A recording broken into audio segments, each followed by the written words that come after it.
लिहिलेलं आहे.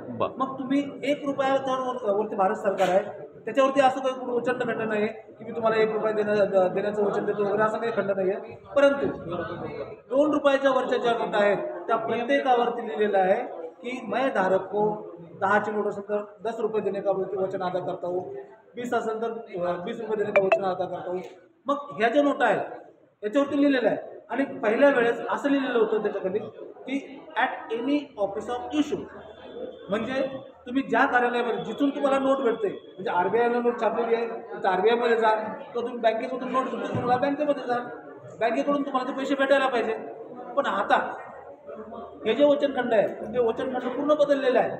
बरं, याची RBIकडं आमचे जे वरिष्ठ आहेत त्यांनी माहिती मागितली की हे कोणत्या बेसवरती तुम्ही हे बदललं. तर कोणतं वचनखंड बदलले त्यांनी, आता काय टाकलं? कोणतं बदललेलं आहे की मैं धारक को 10 रुपया देणे का वचन अदा करता हूँ, हे असं वरती लिहिलेलं असायचं, त्याच्या खाली 10चा आकडा लावायचा आणि त्याच्या खाली लिहिलेलं असायचं at any office of issue.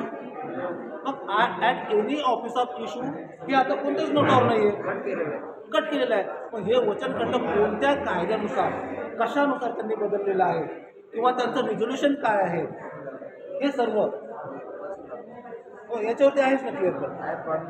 I promise to pay the bearer आणि खाली लिहिलेलं आहे at any office of issue, म्हणजे कोणत्या ऑफिसला जा तुम्ही. केव्हाची नोट असेल कदाचित, अंदाजे सांगा, अंदाजे सांगा.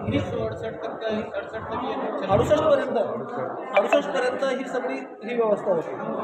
आणि फायनान्स ॲक्ट जो आला 1906चा, त्याच्यामध्ये जशी लूटपाट सुरू झालेली आहे, म्हणजे आमच्या मेहनतीचं मूल्य जे आहे हे सगळं मूल्य म्हणजे ते कागद आम्हाला देण्यात आलेले. म्हणजे पहिली जी काही नोट होती ही RBI छापायची, ते आपल्याला कशाच्या भारत सरकार छापायची, ते कशा छापायची त्याच्या बदल्यामध्ये, म्हणजे जर ही 10ची नोट आहे तर 10च्या नोटेच्या किमतीचं सोनं हे रिझर्व्ह असायचं आणि त्याच्या बदल्यात ही नोट छापली जायची.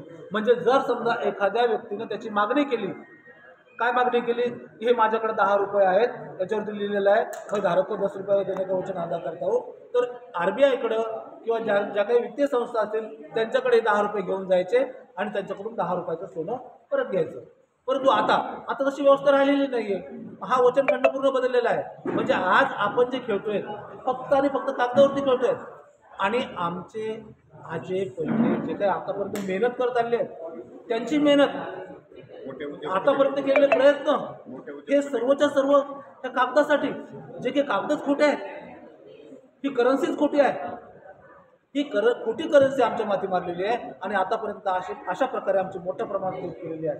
आणि ही लूट थांबावी म्हणून जनता सरकार मोर्चातर्फे वेगवेगळे विविध कार्यक्रम आम्ही राबवलेले आहेत. यामध्ये सर्वप्रथम आपला देश, आपलं कुटुंब, आपला समाज कसं सुखकर होईल, आपली तब्येत, आपण जर समजा व्यवस्थित असलो आपलं कुटुंब चांगलं राहील, आपलं कुटुंब चांगलं असेल तर समाज चांगला राहील, समाज चांगला असेल तर देश चांगला राहील.